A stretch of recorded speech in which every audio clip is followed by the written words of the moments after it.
The Blackburns were people who had been enslaved in Kentucky, Louisville, Kentucky, and they had escaped because Rutha Blackburn had been sold down into New Orleans, and Thornton did not want to lose the woman he loved, and so they escaped together and came here to the city of Detroit in 1831.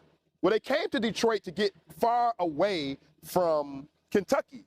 Because of the 1793 fugitive slave law, going to Ohio was still risky because bounty hunters can come and take you even from free states and take you back down to wherever you escaped from. And Ohio, where they had been for a little while, was too close to Kentucky. Bounty hunters were always in and out of Ohio, bringing people back into slavery. So when they arrive here, Thornton is a brick mason. He's working as a brick mason for a couple of years, making a living for himself. And Rutha, she's a seamstress, and so she's making a living. Both of them are making a living doing the work and the skills that they already had even when they were enslaved. So she's a seamstress and he's a brick mason. And they're living a free life right here in the city of Detroit. Two bounty hunters, two slave catchers come to the city of Detroit in 1833 because they have word that Thornton and Rutha Blackburn are here. They've been seen by a family member who is related to Thornton's slave owners. And they come right here where we are to the office of the sheriff and deputy, which is also the jail. And they hire them for $50 apiece. And all four of these armed men go and apprehend Thornton and Rutha Blackburn. They're going to bring them here and hold them in the jail over the weekend. So they're held here from Friday until Monday. They're going to hold them here because they were going to wait for a steamboat to come up the river to take them down to Ohio, and then just wagon them from Ohio to Kentucky. That's the plan. So they're going to be held here in the jail from Friday till Monday.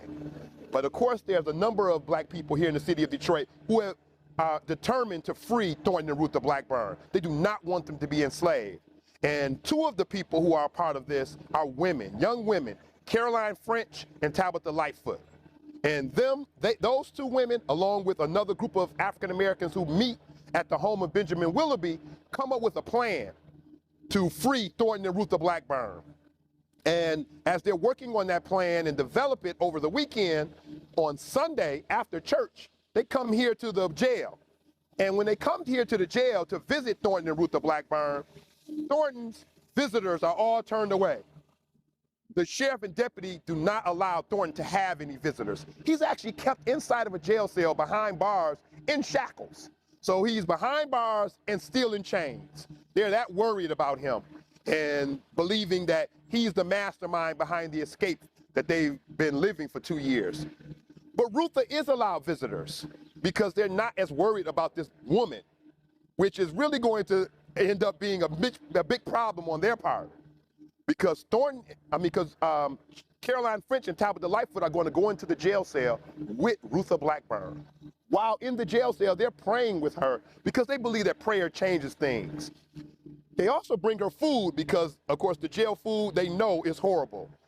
And so they brought her some food. But while they're feeding and praying with her, Caroline French switches clothes with Rutha Blackburn inside of the jail cell when the sheriff and deputy are not paying attention. When the sheriff and deputy remove them from the jail, they say, okay, visiting time is over, you guys have to go. Tabitha Lightfoot walks out with Rutha Blackburn wearing Caroline French's clothes. They walk right by the sheriff, who does not know that this is the woman he should be holding and not the woman that should be walking out. They walk right by him. They had already arranged to put Rutha Blackburn on a boat. She crosses over to Canada. And she is free.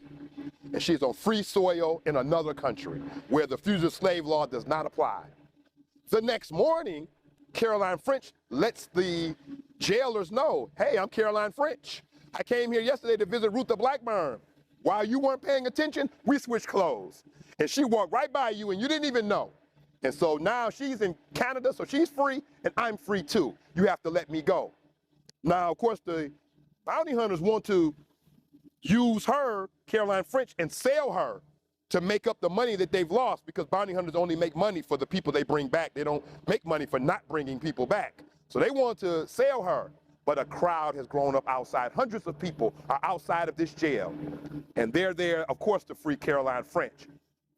There's only 4 people, the sheriff, the deputy, and his 2 slave catchers, but there's hundreds of people out here So they let Caroline French go, hoping that that will quell the crowd and get them to go away. But the crowd is also there for Thornton.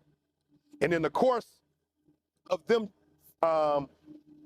trying to free Thornton, the sheriff is mortally wounded. He's not killed right then and there, but he will die later from his injuries. He's attacked by members of the crowd.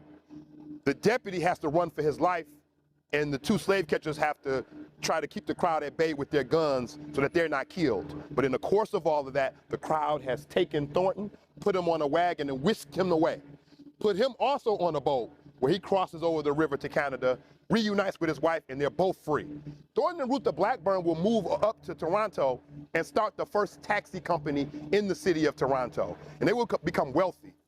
The people who freed Thornton and Lucie Blackburn will be the founders of Second Baptist Church, the oldest black church in the state of Michigan, and the foundation for the Underground Railroad in the state of Michigan, particularly in the city of Detroit. So faith and freedom go hand in hand in the city of Detroit's history, and African-American community is really built in Detroit on a foundation of fighting for freedom and using that as part of their faith.